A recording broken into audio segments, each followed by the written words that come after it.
challenges will be more from the ethical point of view, from the political and policy point of view, than from the technological point of view. I think so. I think so. Because technology probably is already there, the technology that we have to use. The technology is already going very fast. It is more like finding the ways on how we want these technologies, the society where we would like to live in, and how we arrange the discourse and the institutions to decide about that. So that not after maybe 10 years, 15 years, we look back and see things have happened that we appreciate less than what could have been. But this is, of course, a very difficult issue, and it's not easy to solve in an instance. Yeah. Yeah. Of course. So, could you give us some examples of breakthroughs in the field that could impact everyday life? I mean, how the field can impact everyday life? Of course, I am well aware of the field and all the consequences of the research in the field, but probably the audience is not that aware. No, I expect a lot from augmented reality. Augmented reality is a technology, or is the way of using technology to enhance, enrich the way we perceive and interact with the world. That is maybe not immediately into the core of serious gaming, but it has a lot to do with it. Well, augmented reality has all kinds of possible uses, too many to mention. But for instance, here in the Netherlands, the crime scene investigators are using to enhance and better perceive and scan also the crime scene. So it's really a little bit like what we see on television with the crime scene investigators on the United States. But it's making game technology or game-like technology applicable where a crime scene investigator just enters a crime scene and uses all kinds of technology to immediately digitally capture the crime scene, so that later in the laboratory the things can be enriched, it can be reconstructed, it can be manipulated, it can be interacted with. So this is one example. Now, what has that to do with games? Well, it is this feeling of interacting with this digital environment where you really start playing and reconstructing things and maybe altering the scene or zooming in, zooming out, that we know from game technology.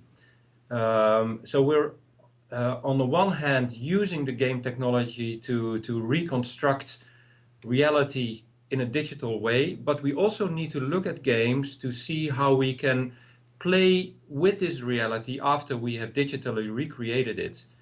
And game designers, gamers themselves, through the years have developed a wide understanding on how this works. And I think we should study this also to make better use of the technology. So this is an example. Again, you have the technology of augmented reality that you can use in a crime scene, but in order to get the value out of it and to use it in a proper way, you need to study the interaction between humans and computers, or between groups of players and a digital environment. Yeah. Now this is one example. The mixture between the play and the serious purposes will start to fade. Situations where we don't know whether we're playing or whether we're doing the real thing. Think of control rooms or operating rooms of large infrastructures. The training of people for such settings is becoming more and more complicated because technology is also becoming more complicated. Now, if we can use principles of play or game technology We can let people that control these nuclear power plants or air traffic control or complex industrial factors or crisis and emergency situations, we can let these operators interact with that reality in a much more efficient way so that they're able to understand and take in much more information. And that's also something we can learn from games. So in the end, if we understand it correctly, we can make our world maybe a little bit more safe. We can manage more complex infrastructures. We can maybe have more fun also in things that are maybe inherently kind of boring or repetitive. So there's a great many opportunities. Think of healthcare is also an example that is very much in the picture at the moment. From training surgeons to become better in this non-invasive surgery.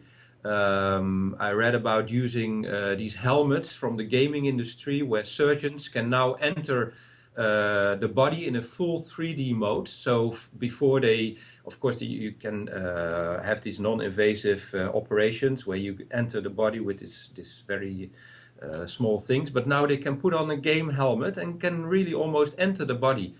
I can remember when I was a kid, I was watching this science fiction movie where there was this, I think it was an intelligent agent or something like that, and they shrink these little spies into a little sort of almost, like spaceship, and then they injected them into the blood. Yeah, now we're sort of doing these things. Yeah, only we put on a helmet and the surgeon can really enter the body and see the blood clots or the whatever, and at the same time do stuff. So this is quite exciting.